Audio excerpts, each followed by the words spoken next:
আজ 24 সেপ্টেম্বর বুধবার। আজ বাবাকে ডিসচার্জ করা হবে হসপিটাল থেকে। তো বই একদম ওয়ার্স্ট এক্সপিরিয়েন্স। বাজি হচ্ছে ম্যানেজমেন্টের লোক। হিউম্যানিটি নাই ওয়ার্স্ট এক্সপিরিয়েন্স এবার। আমি কখনোই এখানে কাউকে রিকমেন্ড করবো না। ইভেন যারা এমার্জেন্সিতে আছো তোমরা মানে এমার্জেন্সি থাকলে আমাদের অবশ্যই মনের অবস্থা ঠিক থাকে না। তো সেই জন্য আমিও মজবুরিতেই এখানে এসেছিলাম রাত্রি 11টার সময় শনিবার দিন। তারপর এখানে ভর্তি করা হয়েছে। এত ট্রিকি কথা বলা হয় এখানে, আর তারপরে সেখানে শুধুমাত্র টাকার ভাড়া একের পর এক মিথ্যা কথা বলা হয়েছে। Even behaviour also from the management team, একদম বাজে বিহেভিয়ার। তবে যে ডক্টর আন্ডারে বাবা ছিলেন মানে he is very good person and doctor হিসেবে উনি খুব ভালো। বাবার ট্রিটমেন্টও ভালো মতো হয়েছে এবং যারা সিস্টার্স ছিলেন তারাও খুব ভালোভাবে কোঅপারেট করেছেন, হেল্প করেছেন। কিন্তু ম্যানেজমেন্ট ইভেন সিসিউ ম্যানেজমেন্টে যিনি আছেন, most person in the I have ever seen in this hospital. কেমন লাগছে 3 দিন পরে বাড়ি যাচ্ছ? তোমার কেমন লাগছে 3 দিন?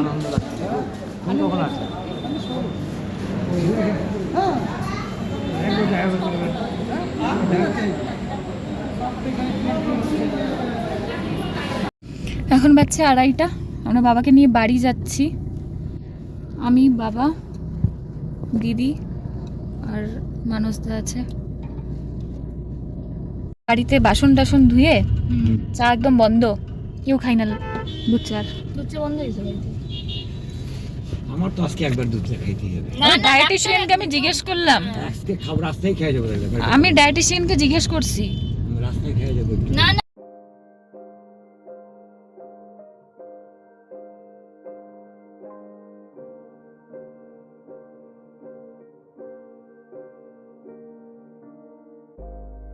মাত্র ছেড়ে আসছে।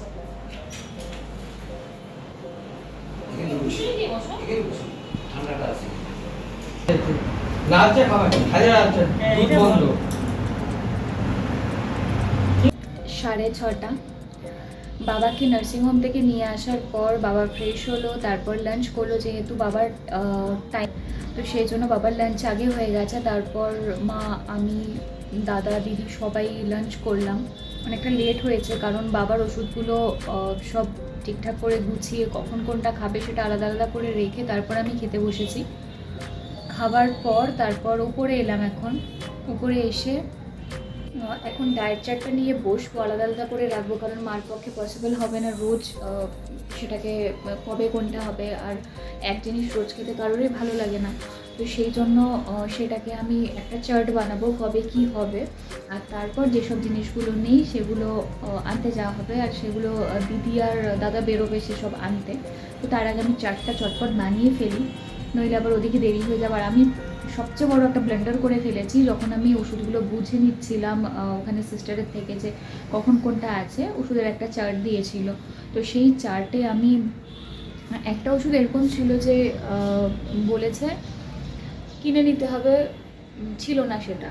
তো আর আমার একদম মাথা থেকে বেরিয়ে গেছে কারণ একটু বাজে একটা এক্সপিরিয়েন্স হয়েছে ওখানে। তো ওখানের ওই ঝগড়াঝাটি, কথাবার্তা, কথা কাটাকাটি এসবের মধ্যে আমার মাথা থেকে একদম বেরিয়ে গেছে এবং সেটার জন্য সেটাও নিতে হবে।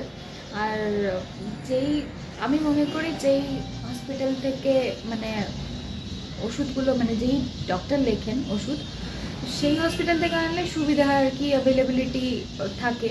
তো দেখি সামনে যেই হসপিটাল রয়েছে মানে নার্সিংহোম রয়েছে সেখানে একবার দেখবো, যদি না হয় তাহলে ওখান থেকেই আনা হবে। তো এবার ঘুমালো?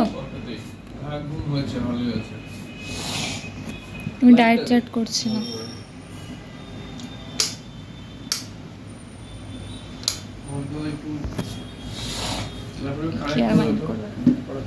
পাসওয়ার্ড কানেক্ট হচ্ছে না ফোনে, হলে যে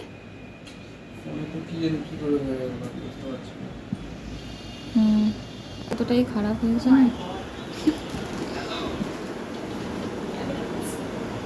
আমি কদিন পরে শুরু করলাম ব্লগ। কার এও পুরো ভয় পাইছে। থাকতে গো এরকম সাউন্ড, ওর সাউন্ড আমরা শুনতে না, আমার সাউন্ড শুনতে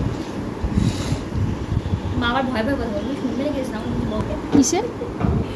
এখানে ক্যামেরাটা আমরা যে সাউন্ড দিব দোকানটা শুনতে পাবে। তুমি চা খাবে? বানিয়ে দেবো? খাবে না? ব্লাড চলছে, ব্লাড সার্কুলেশন হচ্ছিল, আপনাকে পাওয়া যাচ্ছে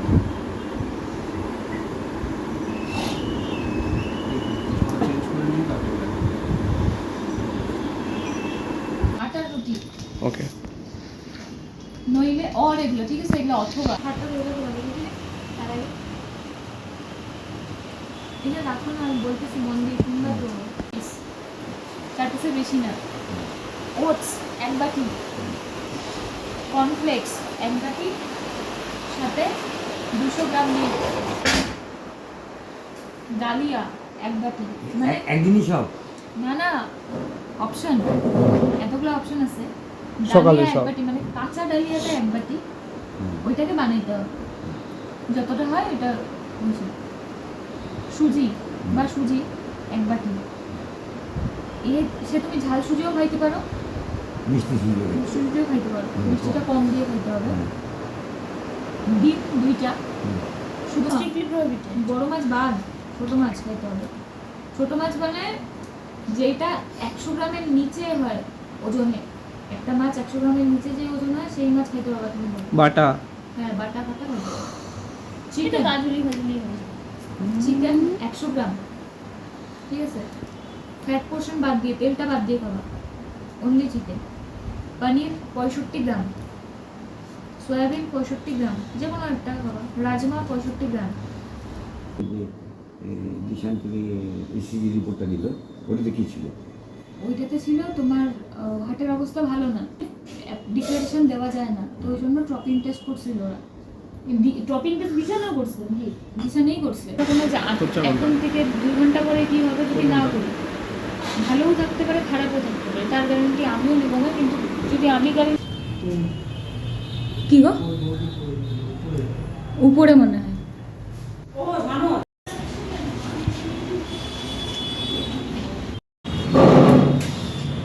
পাইছে খুঁজে। সেদিন রাত্রিবেলা তো বললাম বাইরে না? থেকে ঘোরাঘুরি চলতেছে, আমরা রওনা দিচ্ছি সকালবেলা, টিকিট কাটছি রাত্রি 12:30 সময়। ভাবছিলাম একটা যখন ফোন করবো, তোরা উঠে গেছো তারপরে আমাকে বলছো? আরে তুই তো এইবার এবারে ছিলিস নি। অনেকদিন পরে তো মন খুলে মানে একটু কথা বলতেছি, একটু হাসতেছি, মনটা হালকা লাগতেছে। হ্যাঁ, এখনো হালকা লাগতেছে না। এই আমাদের কি সাথে সাথে ওরকম হয়েছে। হ্যাঁ, সবাই থেকে চিল্লায়, সবাই থেকে চিল্লায়। দেখি ডাক্তার কি বলে। রিপোর্টটা এইখানে। বললো বলো তো, বাবা বলতেছে কি এই কত খরচা হয়েছে আমাকে জিজ্ঞেস করছে, আমি একা ছিলাম, আমি জানি না বর্ষা জানে। হ্যাঁ, ওকে ফসাই দিছি।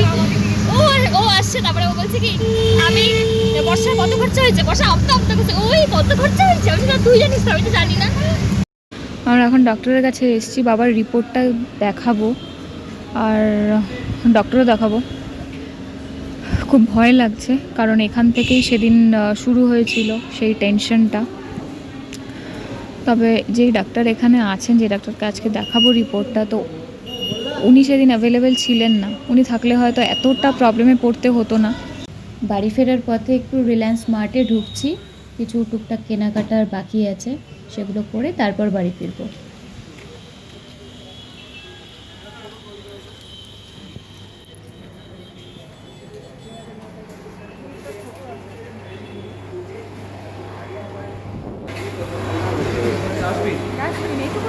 কোথায় গেল? হ্যাঁ, আশ্চর্য। এখানে নতুন স্টাফ। এটা লাল একটা সবুজ।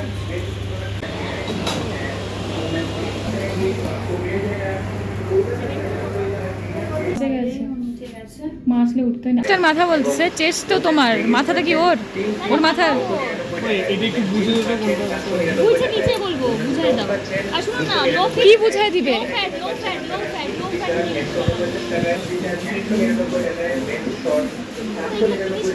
বাইরে দেখছি যে এরকম মা কেনে, মার যখন ইচ্ছা তখন আমি ভাবে কি দিকে দিকে রেখে আসে। আমার মা তোমার কি মাথা খারাপ হয়ে গেছে? All to kids t-shirt 149 and kids top 190. খবর দেখা যায়, আমার একটা খবর দেখা যায়, আমি আমার জামা থেকে শিলিগুড়ি থেকে পেঙ্গুইন দেখা যায় জানিস? শিলিগুড়িতে পেঙ্গুইন দেখা যায় যে সেটা জানিস কি? আমি আমার জানলা ও দিয়ে প্রেস না করে এখানে দাঁড়ানো, একই দাঁড়ানো গাড়ি, তো একই ছিল এরকম দিকে তোরা গল্প এতক্ষণ লাগছে কেন? লাগছে কেন? আরে আমাদের যে শামু আছে, শামু বর্ষার ব্লগ দেখে আর ব্লগ দেখে বলে দিদির বাড়ি থেকে কাঞ্চনজঙ্ঘা দেখা যায় দিদি। এখন বাজছে 11:30, আমাদের ডিনার কমপ্লিট হয়ে গেছে, তো আমরা দুজনেই উপরে চলে এসেছি। মা আর বাবা তো নিচে ঘুমায়, আমি এখন আমার ঘরে ঘুমাবো, আর দিদি যেহেতু এখন এখানে আছে তো দিদি ওর ঘরে ঘুমাবে, আর ওর ঘরে আমাকে ঘুমাতে দিবে না আজকে। আমি না থাকলে আমার ঘরটাকে সব সময় অকুপাই করে রাখে। আমার পুতুলটাকে নিয়েও চলে যায়, সেই ছোটবেলার আমার স্মৃতি জড়ানো সেই পুতুল। আমার যা জিনিস ও সেটাই ওর পছন্দ, দামি দামি জিনিস ওরও হয় না। তো এই জন্য আমি এখন আমার বালিশগুলো অব্দি ও নিয়ে চলে যায়, ঘরটা একটু গুছায়ও রাখে না, ভালো লাগে না। এতদিন পর বাড়িতে যদি একটু স্থান না পাই পরিষ্কার পরিচ্ছন্ন। তো আজকে রান্না করছে, বেচারা অনেক কাজকর্ম করছে। তখন ঘুমাইতে যাব, আমিও খুব টায়ার্ড, কারণ ঘুম হচ্ছে না শনিবার রাত থেকে। তো এবার ঘুমাই। আজকে বাজারেও গেছিলাম আমরা দুইজন, বাজারে গেছিলাম, দোকানের কিছু জিনিস কেনার ছিল, তো ওগুলো কিনলাম। আর কি কিনলি? টমেটো, সবজি, কিছু ভেজিটেবলস কিনেছি, বিকজ বাবাকে বলেছে প্রতিদিন একটু মানে ভেজিস দিতে, মানে ভেজিটেবল বাবার ডায়েটে আছে, তো সেই জন্য আমরা কেউই না তো ভেজিটেবল লাভার্স, না তো ফ্রুট লাভার্স, কোনোটাই না। তো সেই জন্য আনতে গেছিলাম। এবার শুয়ে পড়বো, তো সেই সব আর ভিডিও করা হয়নি, কারণ অনেকগুলো ভিডিও পেন্ডিং পড়ে আছে, সেই সব এডিট করি, তারপর আবার নতুন করে ব্লগ স্টার্ট করব। তো এবার ঘুমাই। Good night.